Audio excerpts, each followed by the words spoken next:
అందరికీ నమస్తే. పార్టీ మారిన 10 మంది ఎమ్మెల్యేల కథ చివరికొచ్చిందనమాట. ఇక ఏదో ఒక నిర్ణయం తీసుకోక తప్పదు స్పీకర్.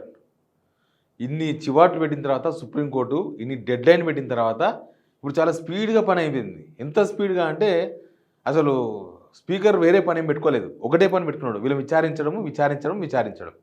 లాస్ట్‌కు విచారణ ముగిసింది. తీర్పు రిజర్వ్ అయ్యి ఉంది స్పీకర్ దగ్గర. ఎందుకు రిజర్వ్ అయ్యిందంటే పరేషాన్ మే పతంగే హై. పరేషాన్‌లో ఉన్నారు. ఇప్పుడు వాళ్ళు బీఆర్ఎస్ మారలేదు. బయట మీడియాకి చెప్పినట్టుగానే చెప్పారు. మేము బీఆర్ఎస్ మారలేదు. మేము బీఆర్ఎస్‌లో ఉన్నాము. మేము కాంగ్రెస్‌లో చేరలేదు. మాకు రేవంత్ రెడ్డి కప్పిన కండువాలు దేవునివి. మేము కార్యకర్తలు కప్పినయి దేవునివి.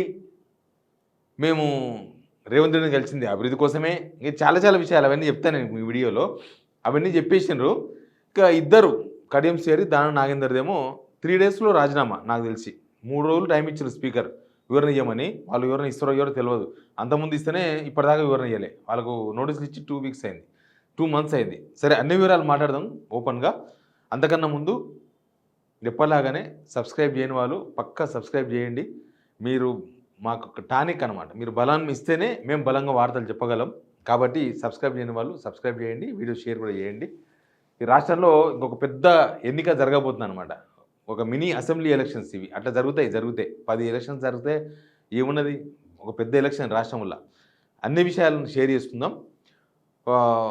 అన్ని point to point signal TV చూసిన వాళ్ళకి అందరికీ తెలుసు. పాయింట్ టు పాయింట్ ఈ 10 మంది ఎమ్మెల్యేల విషయంలో ఏం జరిగింది, ఎట్లా విచారించిండ్రు, సుప్రీంకోర్టు ఏమన్నది, హైకోర్టు ఏమన్నది, అంతకన్నా ముందు ఇవన్నీ విషయాలు తెలుసు. ఫైనల్గా సుప్రీంకోర్టు ఒక డెడ్లైన్ ప్రకటించినాక నెక్స్ట్ వీక్ లోపలనే, డెడ్లైన్ అంటే 4 వారాల తర్వాత విచారిస్తామన్నది, కానీ నెక్స్ట్ వీక్ లోపు మీరు యాక్షన్ తీసుకోవాలని చెప్పింది. ఏదో ఒక యాక్షన్. అందులో భాగంగా అసలు ఎప్పుడు లేనంత జెట్ స్పీడ్లో విచారణ జరిగింది. ఇప్పుడు మొత్తం అయిపోయినారు. 8 మంది ఎమ్మెల్యేలు, రెండోసారి విచారణ అయిపోయింది. అన్నీ అయిపోయినాయి విచారణ. ఈ వీళ్ళ వాదనలు అయిపోయినాయి, వాళ్ళ వాదనలు అయిపోయినాయి. వీళ్ళు సాక్ష్యాలు ఇచ్చిండ్రు. బీఆర్ఎస్ పార్టీ నుంచి ఎవరైతే కంప్లైంట్ ఇచ్చిండ్రో వాళ్ళ దగ్గర ఉన్న సాక్ష్యాలను ఇచ్చిండ్రు. ఒక్కొక్క ఎమ్మెల్యే ఎట్లా మాట్లాడిండ్రు, ఎక్కడ పోయి కలిసిండ్రు, ఏం చేసిండ్రు, తర్వాత అందరూ పార్టీ మారినప్పుడు ఎట్లా మాట్లాడినరు, వాళ్ళ కండువాలు ఏంది, వాళ్ళు ఏదైతే సేఫ్ కావడానికి ప్రయత్నం చేస్తున్నారో వాటికి అన్నిటికీ కౌంటర్ ఇచ్చారు బీఆర్ఎస్ సంబంధించిన ఎమ్మెల్యేలు. అన్ని వాదనలు అయిపోయి 8 మంది ఎమ్మెల్యేలకు సంబంధించి తీర్పు రిజర్వ్ అయి ఉంది. తీర్పు రిజర్వ్ కావడం అంటే స్పీకర్ చెప్పాలి తీర్పు. స్పీకర్ చెప్పాలంటే ఇంకా వీళ్ళందరూ మాట్లాడాలి. ఇప్పుడు మళ్ళీ లీగల్ ఒపీనియన్స్, రేవంత్ రెడ్డి, రకరకాల మనుషులంతా అసలు ఏంది మంచి ఏది చెడు, కాంగ్రెస్కు ఏది మంచి ఏది చెడు అని ఆలోచించిన తర్వాత స్పీకర్ తీర్పు రావచ్చు బయటికి. ఇది స్పీకర్ తీర్పును మనం ఏం అవహేళన చేసినట్టుగా మాట్లాడతలేం. జరుగుతున్న పరిణామాలు అవే జరుగుతున్నాయి. ఇక ఇద్దరు దానం నాగేందర్, కడియం శ్రీహరిదేమో 3 రోజుల్లో రెండోసారి నోటీసులు ఇచ్చారు. 3 డేస్లో మీరు ఏదో ఒకటి రిప్లై ఇవ్వండి అని. అంతకుముందు ఇస్తే రిప్లై ఇవ్వలే. సుప్రీంకోర్టు చెప్పిన లెక్క ప్రకారం అయితే వీళ్ళ మీద అప్పటికే వెయిట్ పడి ఉండాలి. కానీ ఇది వెయిట్ కాదు. రాజీనామా చేయించి ఈ 2 ఉప ఎన్నికలు ఒకసారి రావాలి, మిగతాది ఏమవుతుందో చూసుకుందామని. కానీ ఇప్పుడు అసలు గొడవ ఏంటంటే, అసలు పరిశాన్ ఏంది దీనిలో అంటే, ఒకవేళ స్పీకర్ వీళ్ళు 8 మంది ఎమ్మెల్యేలు పార్టీ మారలేదు, మేము విచారిస్తే మాకు అర్థమైంది, వీళ్ళ దగ్గర ఉన్న సాక్ష్యాలు చెల్లవు, బీఆర్ఎస్ నేతలు ఇచ్చిన సాక్ష్యాలు చెల్లవు అని అన్నారనుకో, టెక్నికల్ అంశాలు కదా అవి, అది ఎట్లైనా చెప్పుకోవచ్చు. కాబట్టి ఒకవేళ చెల్లవు అన్నారనుకో, చెల్లవు అంటే వీళ్ళు సుప్రీంకోర్టుకు పోతారు. సుప్రీంకోర్టులో మళ్ళీ స్టార్ట్ అవుతుంది. రేపు హియరింగ్ ఉన్నప్పుడు మళ్ళీ ఇంకొక 3 వీక్స్ తర్వాత హియరింగ్ ఉంది. అప్పుడు వీళ్ళు ఆ సాక్ష్యాలను తీసుకొని పోయి స్పీకర్ వన్ సైడ్గా తీర్పిచ్చారు. ట్రిబ్యునల్ సాక్ష్యాలు చెల్లవంటున్నారు, మా దగ్గర ఈ సాక్ష్యాలను సుప్రీంకోర్టుకు పెడతారు. సుప్రీంకోర్టు నెలకో 2 నెలలకో 3 నెలలకో కొడుతుంది, కొట్టక తప్పదు అది. అంటే ఆ సాక్ష్యాలు ఇప్పుడు మన కలకత్తా కోర్టు అక్కడ ఒక ఎమ్మెల్యే మీద డిస్క్వాలిఫై చేసిన తర్వాత చూస్తే అవే సాక్ష్యాలు ఇక్కడ ఉన్నాయి. ఇది కాంగ్రెస్ ప్రభుత్వం కూడా అర్థమైపోయింది. సాక్ష్యాలు అన్నీ ఉన్నాయి, ఈ ఉప ఎన్నికలు తప్పదు. కానీ ఎప్పుడు తీసుకోవాలి నిర్ణయం? ఇప్పుడు వేటు వేస్తేనేమో మొత్తం ఒకటేసారి 10 ఎలక్షన్స్ వస్తాయి, 10 ఉప ఎన్నికలు వస్తాయి. 10 ఉప ఎన్నికలు వచ్చినాయనుకో, ఆ 10 ఉప ఎన్నికల్లో 4 5 చీలిపోయినాయి అనుకో, ఎన్ని వస్తే అన్ని బీఆర్ఎస్ లాభమే. ఎందుకంటే ఆ 10 మంది ఎమ్మెల్యేలు బీఆర్ఎస్లో లేరు, అది క్లియర్గా అందరికీ తెలుసు. కానీ ఇక్కడ కాంగ్రెస్కు 5 లాస్ అయిపోతారు, 5 పోతే. ప్లస్ ఇప్పుడున్న సిచ్యువేషన్లో అన్ని జూబ్లీస్ ఎలక్షన్స్ కావు. జూబ్లీస్లో ఎంఐఎం ఓటర్లు ఉన్నారు, ఎంఐఎం కొంత ఫోర్స్ ఉంది. అన్ని కాన్స్టిట్యూన్సీలో ఎంఐఎం ఫోర్స్ ఉందా? ఇప్పుడున్న ఒక ఖైరదాబాద్ కాన్స్టిట్యూన్సీలో కొంత ఎఫెక్ట్ ఉంటుంది, పెద్దగా ఎఫెక్ట్ ఉండదు. పార్లమెంట్ ఎలక్షన్స్లో ఓపెన్గా అసదుద్దీన్ ఓవైసీ దానా నాగేందర్కి ఓటు వేయండి, ఆయన కాంగ్రెస్ అభ్యర్థి. వేయమంటేనే ఆయనకు అసెంబ్లీలో పడ్డ ఓట్లకు పార్లమెంట్లో పడ్డ ఓట్లకు 18,000 ఓట్ల తేడా వచ్చింది. కాబట్టి హైదరాబాద్లో కూడా అంతే ఉంటుంది. జూబ్లీహిల్స్ వాళ్ళు అంతకుముందు పోటీ చేసిండ్రు, ఎంఐఎం అంతకుముందు వాళ్ళకు కొంత ఓటు బ్యాంకు కనిపించింది. హైదరాబాద్లో ఎప్పుడు పోటీ చేయలేదు, ఎంఐఎం. ప్లస్ ఇంకా మిగతా కాన్స్టిట్యున్సీలు, మిగతా 9 కాన్స్టిట్యున్సీలో ఎంఐఎం ప్రభావం అసలు ఎండ్రకమందం కూడా ఉండదు చెప్పాలంటే. ఎంఐఎం చెప్తే ఆడ ఓట్లు ఇస్తే ఎవరు లేరు. ఎంఐఎం వాళ్ళు చెప్తే శేషన్పూర్లో ముస్లింలు ఎవరు ఓటే అంటే వాళ్ళు ఓటేసే పరిస్థితి లేదు. అక్కడంతా హిందువులు ముస్లిమ్స్ అంతా కలిసి ఉంటారు. సేమ్ టైం అసలు జూబ్లీహిల్స్లోనే ఎంఐఎం పాలసీ వర్కౌట్ కాలే కదా.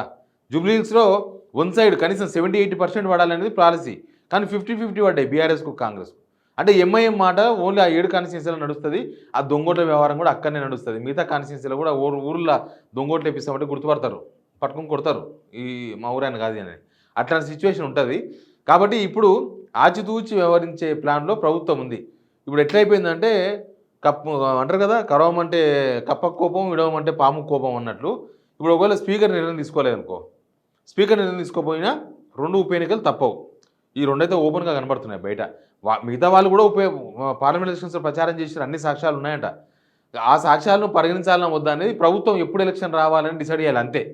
ఇప్పుడు 10 ఎలక్షన్స్ ఎదుర్కొనే దమ్ము ఉంటే ఇప్పుడే అయిపోతుంది ఎలక్షన్. ఒకవేళ ప్రభుత్వానికి లేదు ఫస్ట్ 2 చూద్దాము, తర్వాత 8 చూద్దాం, తర్వాత సిచ్యువేషన్ తర్వాత చూద్దాం అనుకుంటే స్పీకర్ తీర్పులో చేంజ్ రావచ్చు.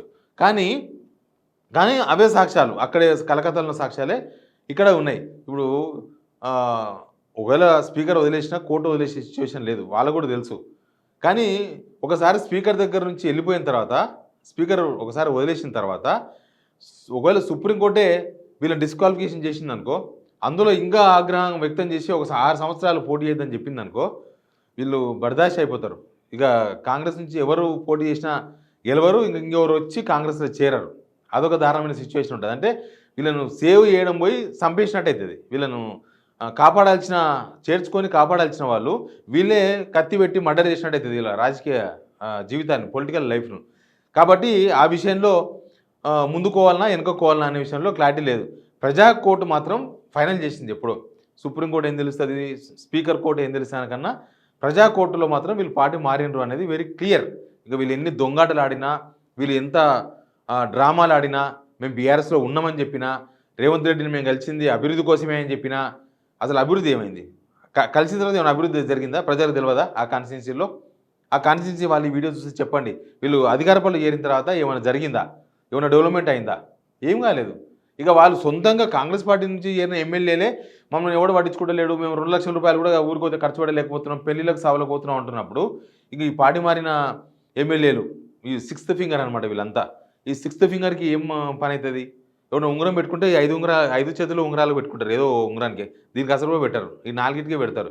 ఇంకా 6th ఫింగర్ ఉంటే ఈ పార్టీ మారిన ఎమ్మెల్యేలంతా కాంగ్రెస్లో 6th ఫింగర్ లాంటి వాళ్ళు. ఆ 6th ఫింగర్కి ఎవరు పెట్టాలి? అది ఎక్స్ట్రా ఫింగర్. అది ఉంటే ఉంటుంది, పోతే పోతుంది, దాంతో పని లేదు, అదేం పని చేయదు. అట్లాంటి సిచ్యువేషన్ వాళ్ళది ఇప్పుడు. అందుకే వాళ్ళకి ఏం చేయలేదు కూడా. ఇట్లా మొత్తం ఓవరాల్గా చూస్తే స్పీకర్ తీర్పు అనేది ఇది ఒక పొలిటికల్ మీద డిపెండెంట్. మొత్తం రాజకీయాల్లో అటు ఇటు తిప్పే తీర్పు అది. ఇప్పుడు ఆయన ముందుకోవాలన్నా వెనకపోవాలన్నా అనేది రేవంత్ రెడ్డి తెలిసే అవకాశాలు కనిపిస్తున్నాయి. అసలు రేవంత్ రెడ్డి ముందుకా వెనక అనేది ఆయన ఆలోచిస్తాడు. మీరేమనుకుంటున్నారు? ఉప ఎన్నికలు రావాలనుకుంటున్నారా? ఉప ఎన్నికలు వద్దనుకుంటున్నారా? అసలు ఈ జరిగిన ప్రాసెస్ పైన స్పీకర్ ఇన్ని రోజులు దాదాపు సంవత్సరన్నర విచారించిన తర్వాత ఇప్పుడు తీర్పు రిజర్వ్ చేసిండ్రు. దీని మీద కామెంట్ రూపంలో చెప్పండి. Please subscribe signal TV.